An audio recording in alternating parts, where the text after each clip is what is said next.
L'actualité internationale, en attendant, avec cette question, est-ce que l'opération militaire américaine au Venezuela donne d'autres idées à Donald Trump? Est-ce qu'il se sent pousser des ailes? Est-ce qu'il aura d'autres ambitions territoriales? On pense bien évidemment au Groenland, puisque ça fait 1 an depuis qu'il est arrivé au pouvoir que le président américain ne cesse de menacer, ne cesse de parler de ses velléités sur cette île. Il a recommencé dimanche soir. La différence, c'est que là, il a donné presque une deadline, presque un calendrier. Écoutez. Envisagez-vous de prendre des mesures contre le Groenland? Je ne veux pas parler du Groenland. Parlons plutôt du Venezuela, de la Russie, de l'Ukraine. Nous nous occuperons du Groenland dans environ 2 mois. Parlons du Groenland dans 20 jours.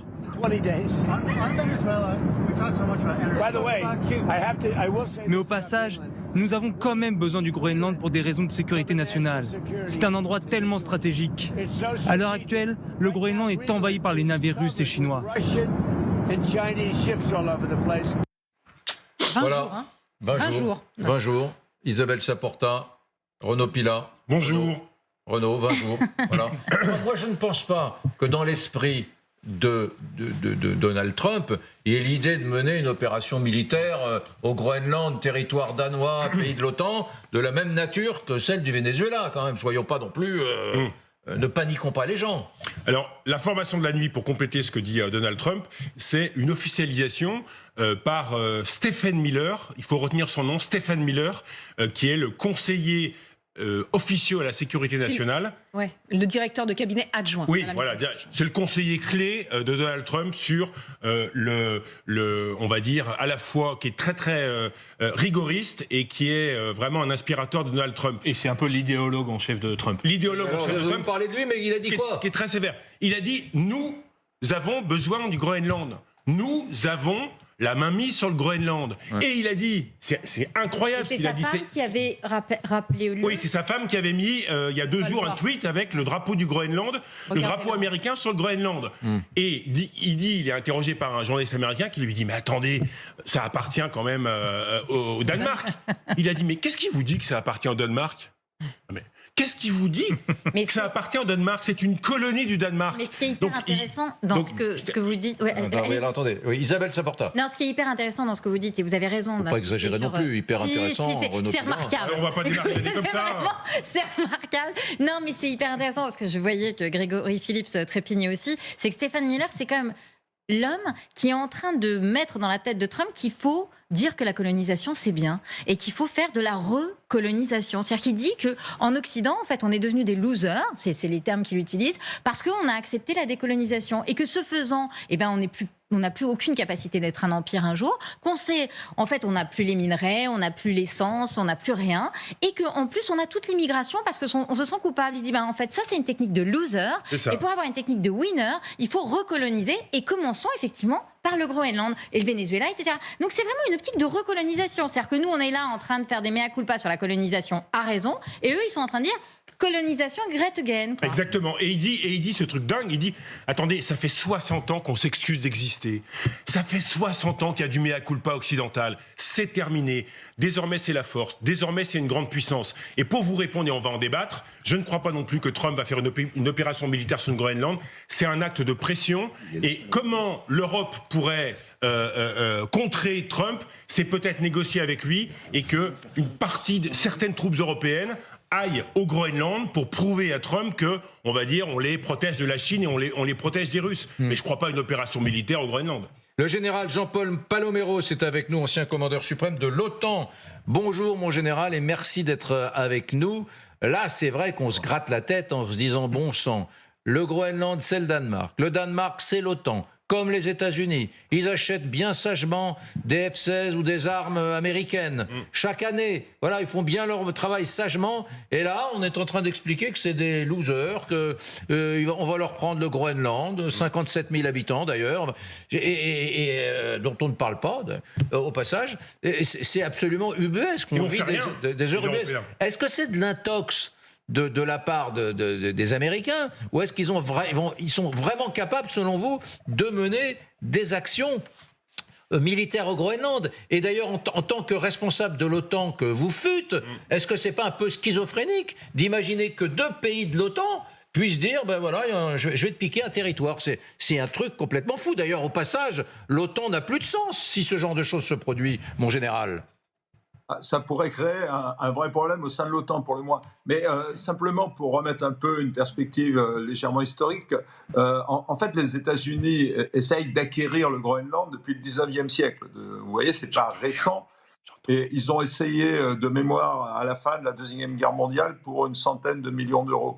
Donc ce fait que les États-Unis soient vraiment préoccupés par le Groenland est un fait commun dans l'histoire. Simplement, là maintenant, en 2019, Donald Trump l'avait évoqué déjà, mais là, ça devient évidemment plus serré. Parce que, et là, sur ce point-là, Trump a raison, les Chinois sont pas loin, les Russes également, et le Danemark n'est pas en situation de protéger, de défendre le Groenland. On le sait, moi, dans les travaux qu'on menait au sein de l'OTAN, on savait qu'il y avait ce trou.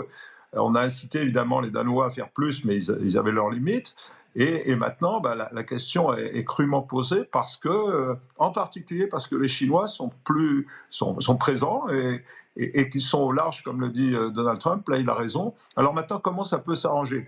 D'abord, il faut savoir qu'il existe un traité militaire qui date de 1951 qui donne une assez large marge de manœuvre pour des forces américaines au Groenland, si tant est qu'ils n'empiètent pas sur la souveraineté du Danemark.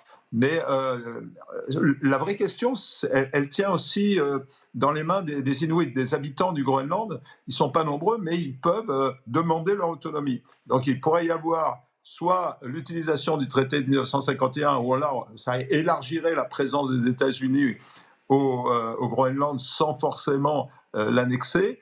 Il pourrait y avoir un mouvement, s'ils y étaient insistés par les Inuits, par les habitants du Groenland, qui eux-mêmes, demandant leur indépendance, ils ne sont pas là aujourd'hui, pourraient quelque part se rapprocher des Américains. Ouais, Dernier élément, il y a un politique américain qui pense que ça serait bien de rattacher directement le Groenland à l'Alaska, parce que c'est des gens qui s'entendent. Merci, mon général.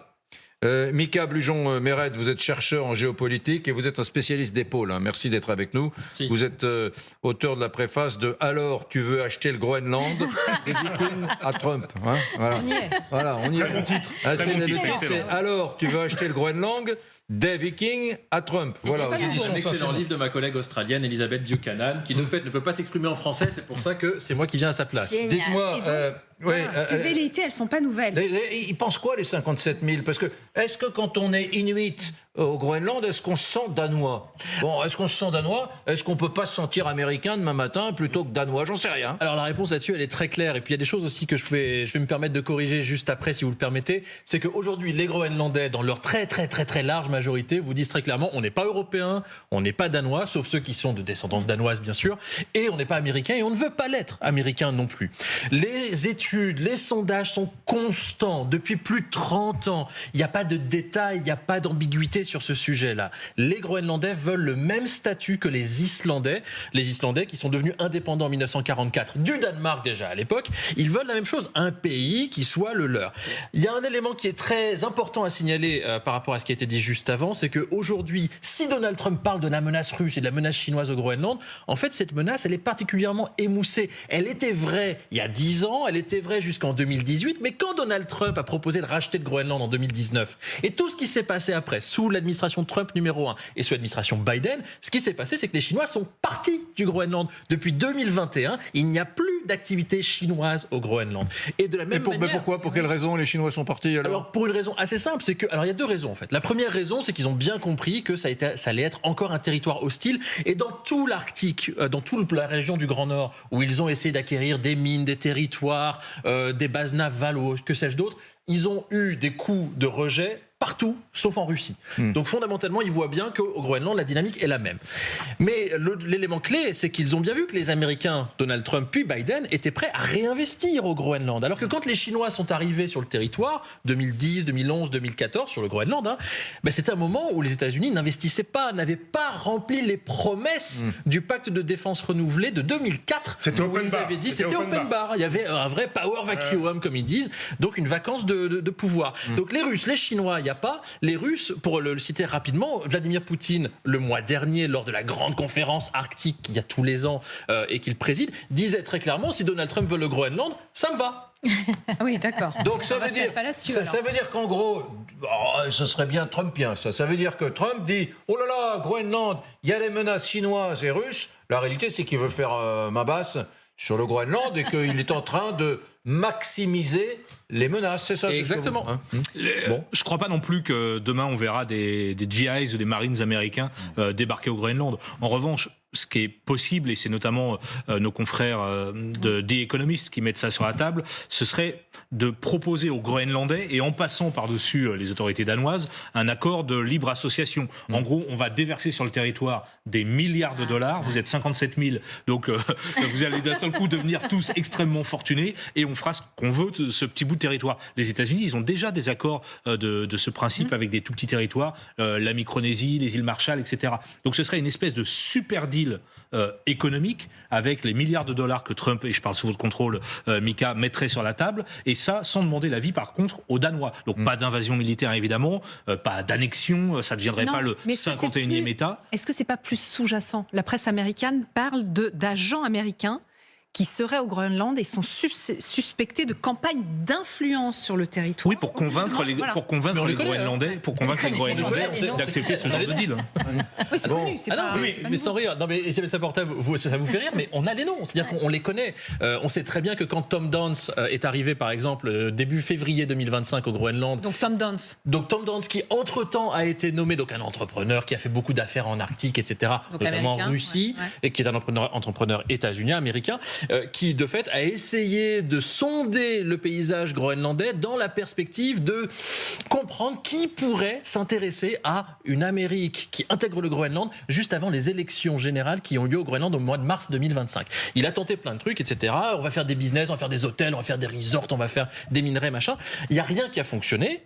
Et entre-temps, Donald Trump l'a nommé à la tête de la commission arctique des États-Unis pour qu'il continue à faire ce travail. Dans le même temps, on a eu Jeff Landry également, donc le gouverneur de la Louisiane, que Donald Trump a nommé il y a un mois, un peu moins d'un mois, comme l'émissaire spécial des États-Unis pour le Groenland. Jeff Landry, c'est pas un inconnu pour nous dans la communauté. C'est quelqu'un qui, quand il était le député, si vous voulez, le représentant à la Chambre des représentants de la Louisiane, en 2011, 2012, disait, un peu comme vous, Eric, parfois, on n'en fait pas assez, il faut en faire plus, il faut investir plus, etc., etc. Même en Arctique. Mise en Il y cause. a une âme de colon. Il y a une âme de colon. Il va finir Vous gouverneur de êtes- Louisiane. Mais attendez, il y a quelque chose que je ne comprends pas. Mais Il y a quelque chose que- Jeff pardon. Landry, effectivement, qui est à la tête maintenant, qui est l'envoyé spécial de Donald Trump au Groenland, qui l'a dit, on va faire du Groenland une partie intégrante des États-Unis. Moi, pardon, mais ça fait 1 an que Donald Trump est au pouvoir. Ça fait 1 an qu'on voit Donald Trump publier des cartes du Groenland avec le drapeau américain. Ça fait 1 an qu'on entend Donald Trump avoir des velléités, affirmer des choses sur le Groenland. Ces émissaires qui disent exactement la même chose. Donald Trump fait ce qu'il dit.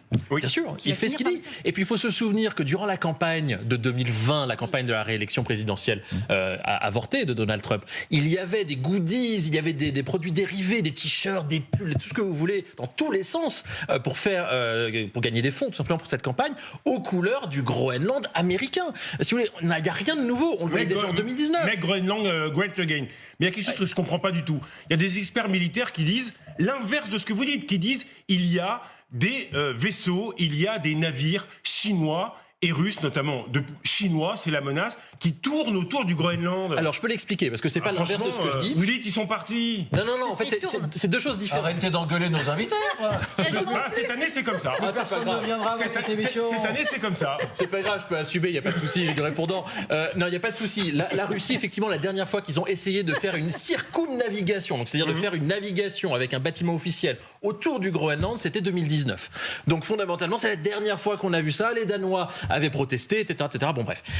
Les Chinois et les Russes, là où ils naviguent, c'est soit dans l'océan Arctique central, c'est-à-dire la zone autour du pôle Nord, qui est au-delà des zones économiques C'est ce qu'on exclusives. appelle la nouvelle route du Nord, c'est ça? C'est l'une des 3 nouvelles routes du Nord, effectivement. Mais peut-être que vous avez une carte pour en parler.